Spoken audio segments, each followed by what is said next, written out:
매일 아침을 뉴스로 깨웁니다. 신율의 출발 새아침.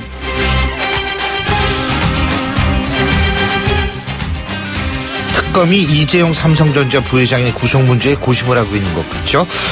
당초에는 지난 주말에 이재용 부회장의 구속 문제를 확정할 것으로 알려졌었는데 아직까지 결정을 하지 못한 것으로 봐서는 고심에 고심을 거듭하고 있는 것 같습니다.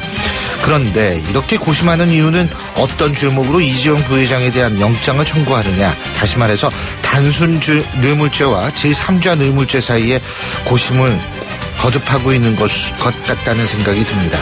만일 말이에요, 이 직접 뇌물죄를 적용할 경우에는 이거는 곧 박근혜 대통령의 혐의와도 직결되는 부분이라고 할 수 있기 때문에 고심에 고심을 거듭할 수밖에 없는 것 아니냐, 이런 분석이 지금 나오고 있죠. 그래서 오늘 오후 특검이 이재용 부회장에 대한 구속 문제를 발표할 경우에는 특검의 향후 박 대통령 수사 방향을 알 수 있는 가늠자가 될 것이라는 생각입니다. 이제 오늘 오후 2시 반 정도면 그 방향을 알 수 있을 것 같습니다. 신율의 출발 새 아침, 오늘 순서 시작합니다.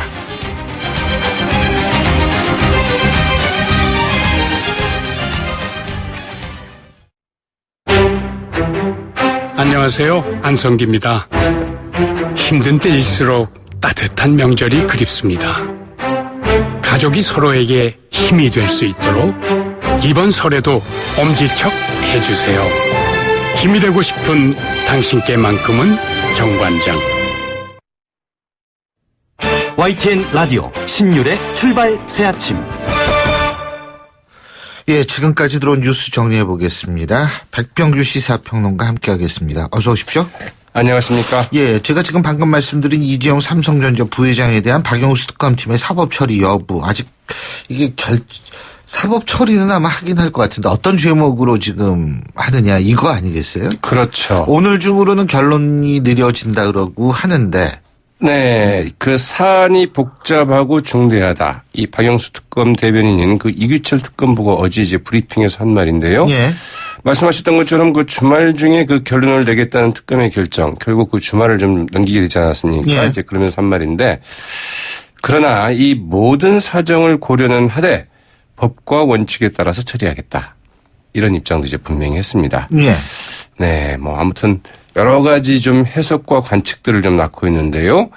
신중한 법리 검토를 위한 것이냐, 아니면 여러 사정을 두루 감안한 자고 우면이냐, 이제 그 결론이 어떻게 나올지는 좀 지켜봐야 될 것 같습니다. 예. 법리 검토와 관련해서는 역시 앞서 말씀하신 것처럼 이 박근혜 대통령의 그 적용할 혐의 확정이 좀 관건입니다. 예. 왜냐하면 뭐 이제 이재용 삼성전자 부회장의 경우에는 뇌물 공여가 되지만, 예. 그 뇌물 공여가 결국은 박 대통령에게 어떤 뇌물이냐, 제3자 뇌물이냐, 아니면 이제 그 포괄적 뇌물 혐의를 적용할 것이냐, 이게 좀 중요한데요.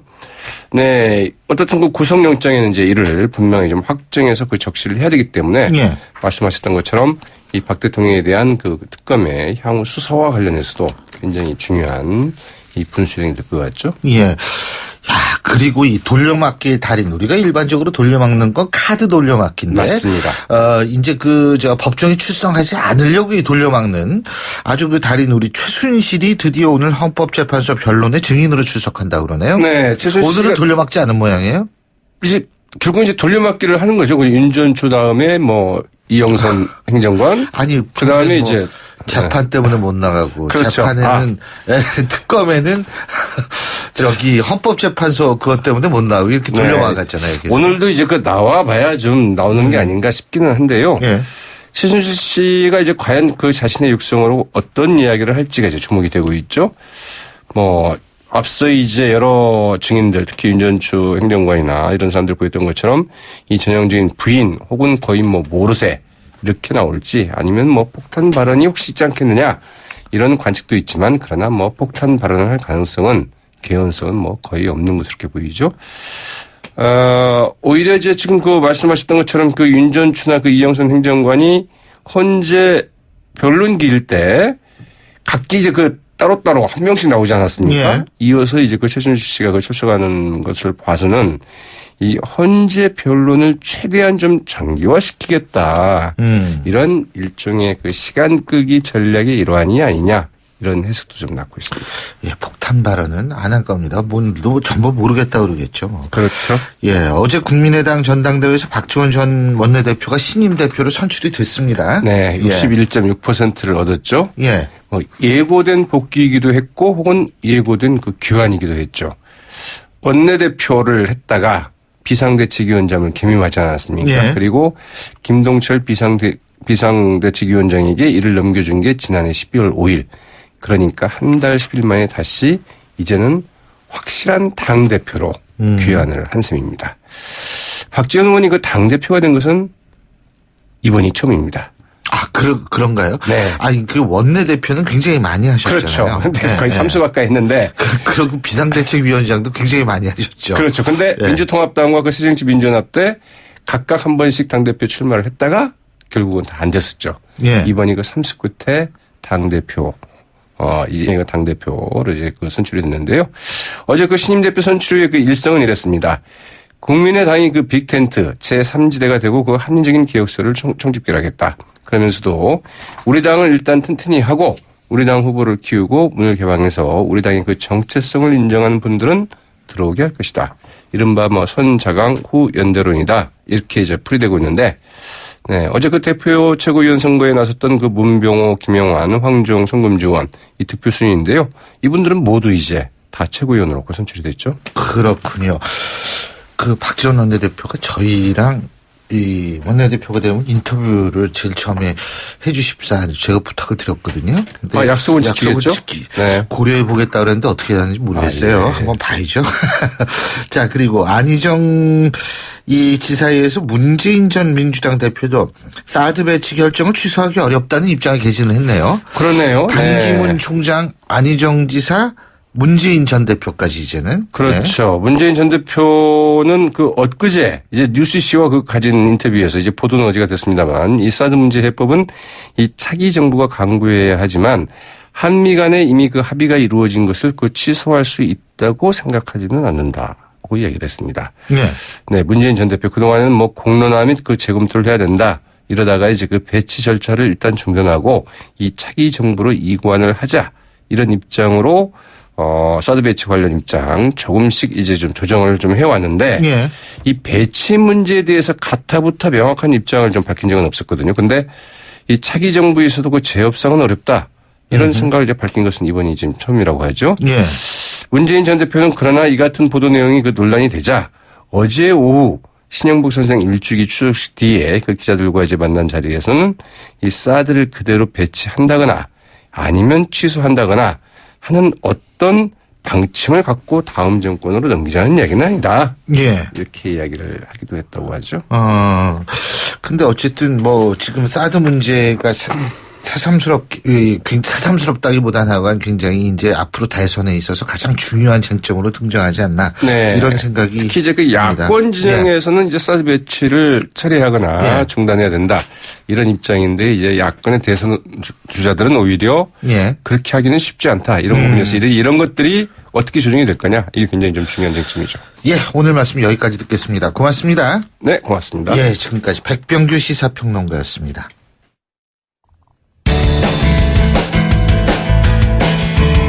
여러분은 지금 FM 94.5MHz로 방송되고 있는 신율의 출발 새 아침을 듣고 계십니다. 의견 주실 분은 짧은 문자 50원, 긴 문자 100원의 이용료가 드는 휴대전화 문자 메시지 우물정 0945번으로 의견 남기실 수 있습니다.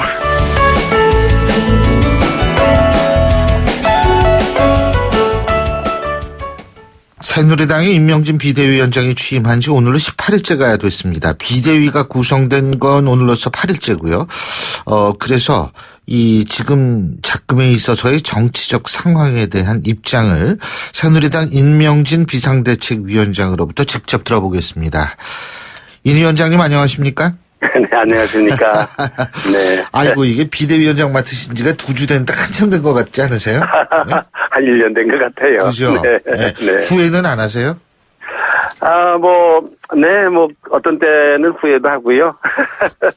어떤 때는 좀 보람도 있고 그렇습니다. 네. 예. 근데, 네. 일단은 지금 윤례위는 꾸려졌죠? 꾸려졌습니다. 네. 그죠? 예. 그 윤리위가 꾸려졌는데 거기에 지금 서청원 전 대표, 추경환 의원, 윤상현 의원이 회부될 것이다. 이런 얘기가 나오던데 어떻습니까? 네, 뭐 이번 주일에는 어떻든지 간에 뭐 소인적 청산이라는 거 이거를 좀 마무리를 지으려고 생각합니다. 뭐 그동안 저는 당에 가서 어쨌든 박근혜 정부의 뭐 실정 그리고 또 탄핵에 이르게 되기까지 된 이런 상황 집권여당으로서 마땅히 책임져야 되고 그중에 또 책임 있는 사람이 있다. 이래서 이제 정치적으로 책임지셔야 될 분들, 도의적으로 좀 책임지셔야 될 분들, 뭐 이런 분들 스스로 좀 해라. 예? 예. 이게 사실은 저 같은 사람을 외부에서 데려다가 당을 맡기는 게 이상하잖아요. 자기들끼리 해야지. 이 무언가 자기들이 스스로 못하니까 이게 다른 사람들을 힘을 빌리자는 건데 이게 6번째입니다. 6번째. 새누리당에. 그래서 이번에는 좀 자발적으로 해봐라 그랬더니 예. 그중에 몇 분들 정말 책임지셔야 될 분들 국민들이 다 지목하시는 분들인데 예. 이분들이 책임을 지질 않는 거예요. 예. 이제 뭐 잘못하고 고치겠다 그러면 좋죠. 그런데 이분들은 잘못한 것도 느끼지 못하는 거. 내가 무슨 죄가 있냐. 그래서 이분들에 대해서는 부득이 법적인 이런 그 책임을 물어야 되겠다라는 게 제 생각이고요. 예. 아마 이번 주일에 이걸 매듭을 지어볼까 그렇게 생각하고 있습니다. 법적인 책임이라는 게 어떤 거죠? 징계죠, 뭐 윤리에서의 글쎄요. 징계인데. 예를 들면. 예, 뭐 지금 여러 가지가 있어요. 최고로 경고로부터 시작해서 당원권 정지 그리고 탈당 권유 제명이 있는데 제명과 이게 탈당 권유는 좀 복잡합니다. 국회의원들이 3분의 2가 찬성을 해야 돼요. 소속 국회의원들이. 이거 뭐 사실은 국회의원의 특권이죠, 이것도 사실은. 예. 일반 당원은 뭐 그냥 윤리위에서 결정하면 제명도 되는데 국회의원이기 때문에 무슨 뭐 자기들끼리 3분의 2가 동의가 필요하다. 이제 국회의원들의 특권인데 우리 당이 아직도 그걸 가지고 있네요. 그런 조항을. 예. 어떻든지 간에 이제 그런 기준에 의해서 이제 징계를 할 수밖에 없는 건데 사실은 뭐 저는 이제 당대표지만 이 모든 문제가 제 손을 떠났습니다. 윤리위원회가 독자적으로 하는 겁니다. 네. 예. 네. 뭘 하든지 간에. 네. 예, 물론 그런데 어느 정도 예를 들면 나올 거라고 예상을 하세요? 그게 예상을 할 수가 없고요. 뭐 이런 상황에서 제가 지금 무슨 얘기를 제명이나 탈당 권유 같은 경우에는 힘들다고 말씀하셨고. 가이드라인을 준다고 그렇게 되는 겁니다. 아니 그것도 뭐 배제할 수 없습니다. 뭐 예. 우리 당이 정말 개혁 의지를 보인다 그러면은 뭐 국회의원들이 뭐 3분의 2가 동의 안 하면 안 하는 게 이상하잖아요. 그것도 배제할 수 없고 아마 윤리위원회가 열어놓고 모든 가능성을 열어놓고 결정하시리라 이렇게 생각합니다. 자, 네. 그런데 이제 또 하나는 지금 이제 당원들, 당의원들 말씀하셨는데 네. 이분들이 조금 더 활력을 갖기 위해서는 네. 유력한 대선 후보가 아무래도 또 등장해야 되는 것 아니냐 이런 얘기인데 네. 반기문 전 유엔 사무총장이 귀국을 했죠. 그죠? 네. 정권 교체가 아닌 정치 교체를 하고 이 소위 말하는 패권주의와 기득권을 타파하겠다. 지금 네. 이런 얘기를 했는데 어떻게 보십니까? 아유, 그거는 패권주의에 대해서 이분이 말씀하셨어요. 예. 그것도 아주 분명하게 친문 패권주의를 없애야 되겠다. 그래서 이거 생각이 어떻게 나오고 똑같은가. 뭐 한 번도 저는 전화 같은 거 해본 적도 없는 사람인데 만나본 네. 적도 없는 분인데 우리나라 정치를 잘 집었다. 사실은 이게 친박 패권주의 때문에 박근혜 정부가 이렇게 됐고요. 뭐 친문 패권주의가 또 잘하는 바고 남의 당이니까 나연하겠습니다만은 그래서 제가 새누리당에 와가지고 이 친박 패권주의를 청산해야 되겠다. 참 피눈물 나는 지금 노력을 하고 있거든요. 예. 그래서 이제 반기문 총장께서 나머지 하나 있는 친문 패권주의 지적하신 그걸 좀 싸워주시면 참 좋겠다. 그러면 우리가 서로 협력이 되지 않을까 이렇게 생각을 했습니다.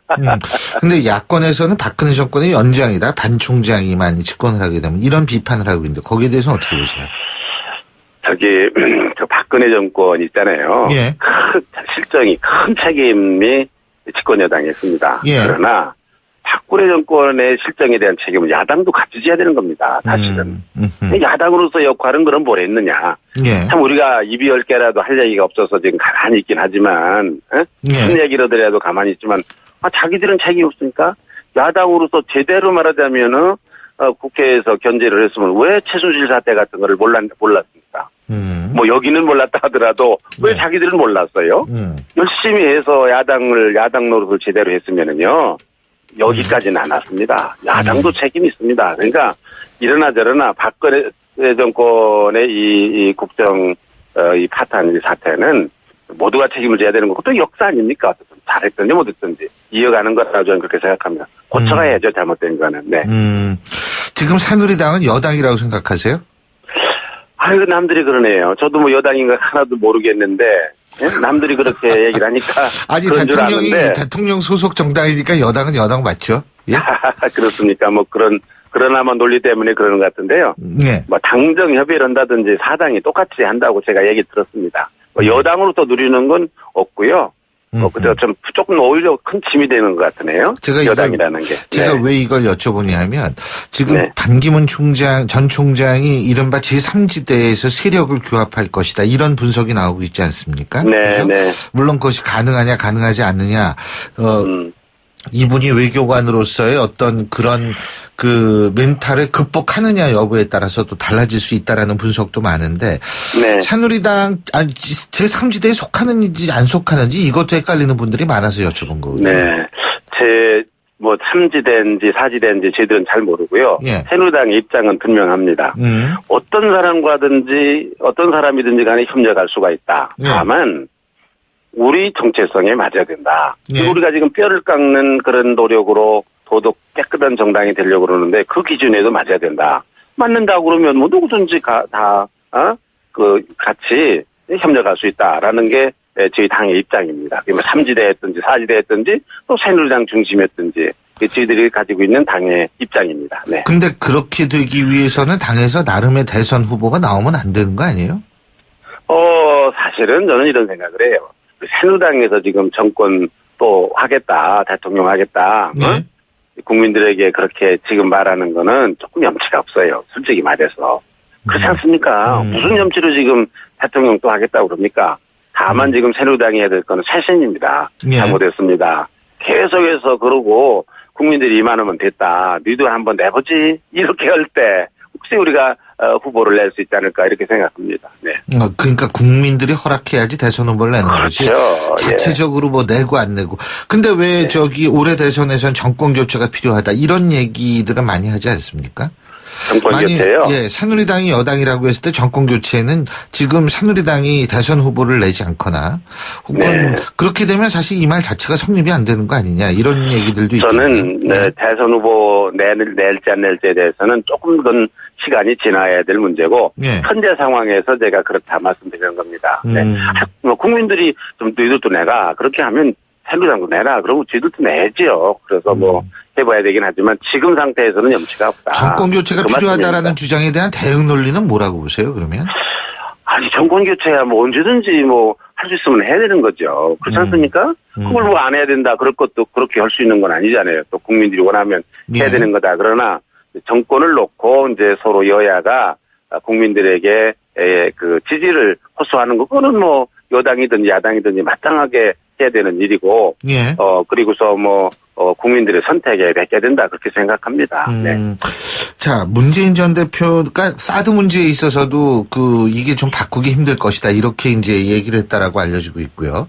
네. 안희정 충남지사도 그렇고 반기문 전 총장도 그렇고 사드 문제에 있어서는 전부 그렇게 얘기를 하는데 그렇다면은 실제로 이게 그 보수 진보의 어떤 논리하고 사드하고는 이게 멀어지는 것 같은데 이러면 아젠다 설정이 상당히 힘들어지는 거 아니에요?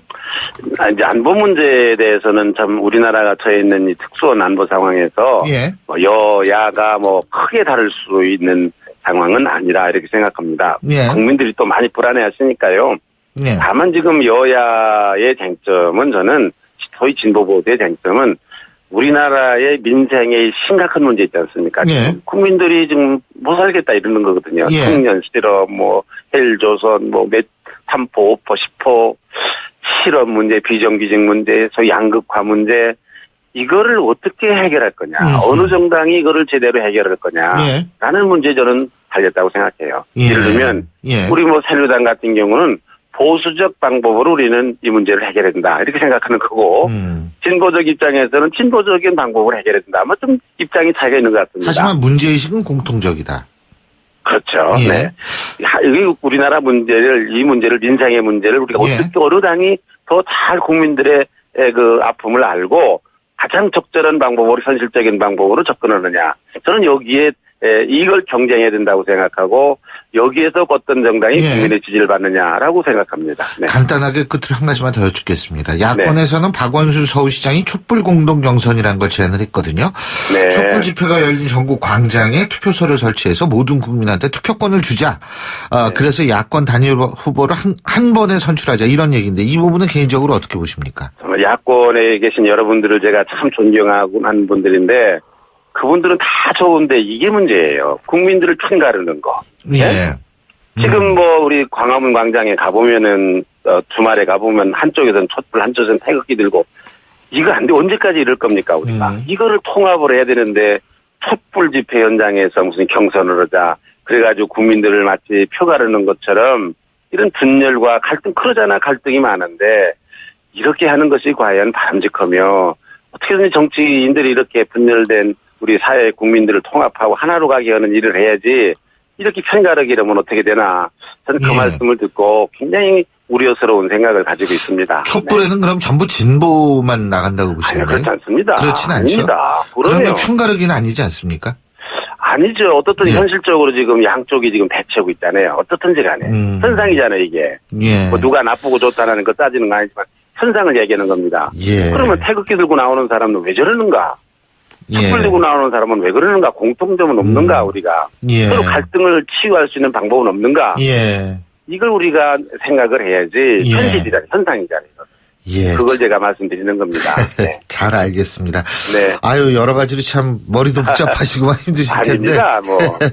언제든지 또 말씀드리겠습니다. 아이고, 네. 감사합니다. 고맙습니다. 네, 감사합니다. 예. 네. 지금까지 새누리당 임명진 비상대책위원장이었고요. 신율의 출발새 아침 1부 순서 여기서 줄입니다. 전 잠시 뒤 2부에서 뵙겠습니다. 최근 우리 사회는 충격적인 사건 사고들을 경험했습니다. 이때마다 대한신경정신의학회는 국민들을 위한 정신건강 지침을 지속적으로 발표하고 국민들의 정신적 회복을 위해 최선을 다하고 있습니다. 정신장애에 대한 편견을 없애고 차별 없는 세상을 만들기 위해 노력하고 있으며 국민들의 정신건강 증진을 통해 건강한 대한민국을 만들기 위한 노력을 다하고 있습니다. 행복한 대한민국의 기본은 건강한 정신과 행복한 마음입니다. 정신건강의학과는 여러분의 우산이 되겠습니다. 이 캠페인은 대한정신건강재단과 대한신경정신의학회가 함께합니다. 굴삭기, 크레인, 지게차, 스카이차, 로더 이 모든 중장비를 부르는데 걸리는 시간은 1644-4049 공사마스터 전화 한 통이면 오케이. 중장비 빠르게 찾을 땐 1644-4049 1644-4049 공사마스터. 모바일에서도 공사마스터. 소통의 아침을 여는 공정한 목소리. 신율의 출발 새아침. 신율의 출발새 아침 2부 순서 먼저 광고부터 듣겠습니다. 괜찮은 맛집을 발견하면 함께하고 싶은 분 떠오르시죠? 나만 쓰기 아깝다는 좋은 제품은 알리고 싶죠? 회원으로 가입하여 알뜰히 구매하고 직접 판매도 할 수 있는 행복 나눔의 가치. 건강한 회원 직접 판매의 정신입니다. 796만 소비자와 회원이 선택하고 있는 회원 직접 판매. 직접 판매 공제조합에 가입된 회원 직접 판매 기업은 소비자 피해 보상 보험으로 믿을 수 있습니다. 회원 직접 판매의 시작은 직접 판매 공제조합 가입 여부 확인부터. 이젠 믿음을 사십시오. 소비자 유통의 힘 직접 판매 공제조합. 김 사장님은 고민하던 공장 먼지 악취를 어떻게 해결했을까? 박 사장님도 쉽게 없애기 어려운 식당 연기 냄새를 해결하려면 정답은 역시 우양집진기. 이제 25년 기술의 우양집진기로 말끔히 해결하세요. 집진기는 역시 우양집진기. 우양집진기. 검색창에 우양집진기. 온도와 습도를 항상 일정하게 유지시켜주는 항온환습기 전문기업 AR. 전산센터, 반도체 공장, 미술관, 박물관, 귀중품 보관실을 30년 축적된 기술로 AR이 지켜드립니다. 24시간 확실한 서비스 보장. 031-497-0561. 크리네어 테크. 크리네어 테크 집중기. 주물 작업, 연마 작업, 페인트 작업. 분진가스, 냄새, 연기 작업장 분진. 이 세상에 못 없애는 분진이 어딨어? 크리네어 테크 기술력이 끝내줍니다. 크리네어 테크. 크리네어 테크 집중기.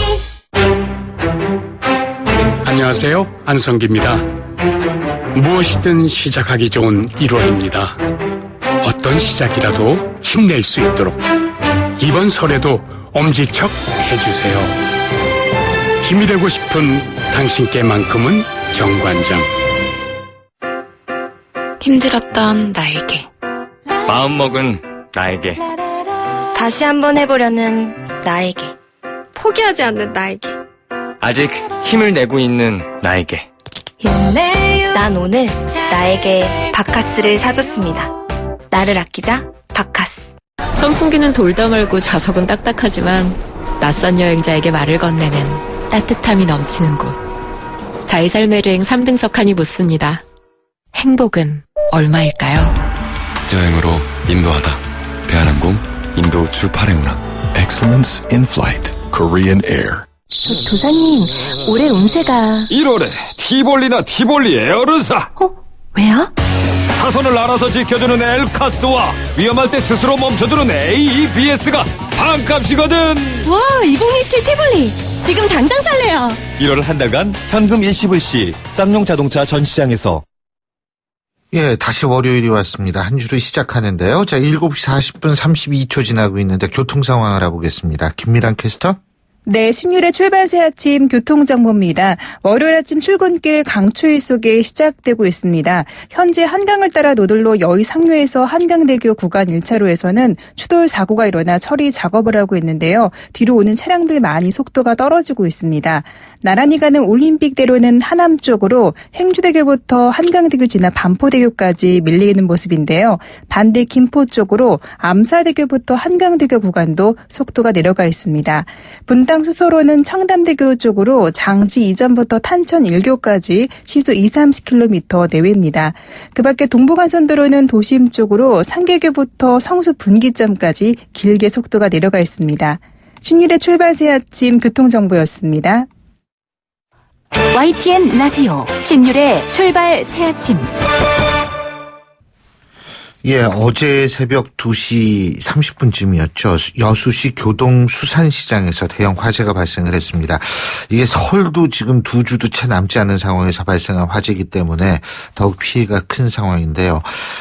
작년 그 11월이었었죠. 대구 서문시장 화재 직후에 해당 시장에서는 안전점검까지 실시를 했다고 합니다.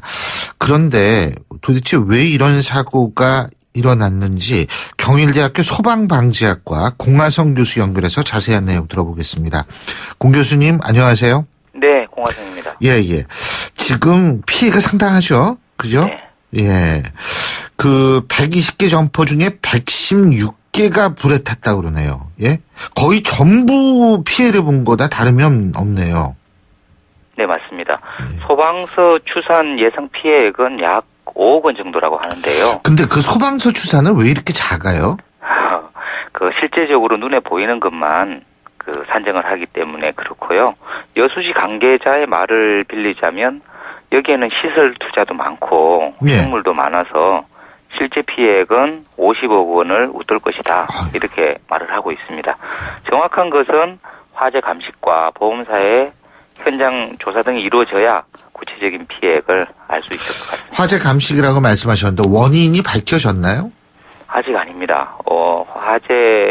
화재 원인을 판정하기 위해서는 최소한 2주에서 한 달 정도 소요가 되기 때문에 좀 더 기다려 봐야 될 것 같습니다. 그래도 뭐 대충 전기 누전이라든지 예를 들자면 뭐 이런 것들은 어느 정도는 파악이 안 되나요? 바로는 파악이 안 되는데 일반적으로 건물 안쪽에서 불이 밖으로 나왔기 때문에 일단 전기 화재로 추정하고 화재 원인 조사를 하고 있습니다. 근데 이제 중요한 것은 대구 서문시장 화재 발생 이후에 이 여수 이 시장의 교동수산시장에도 안전점검을 실시했다고 하는데 그죠? 네. 그 안전점검을 했으면은 그 안전점검의 안전이라는 거는 이 화재로부터 안전하다는 그런 의미 아닌가요? 맞습니다. 화재가 발생한 후에 일제히 안전점검을 실시를 했고요. 서문시장 발생한 화재 이후에요. 그렇습니다. 예. 이에 대한 대책을 강구하는 단계에서 화재가 발생되었다고 볼 수가 있습니다. 문제는요. 안전점검 실시 후 권고사항으로 어떤 개선을 요청하지만 비용 문제로 인해서 개선을 잘 못하고 있는 경우도 상당히 많이 있고요.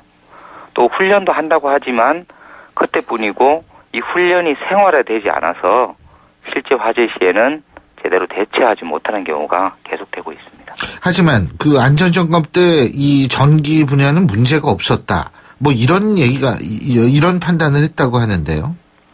그렇다면 예. 안전점검이라는 것이 예.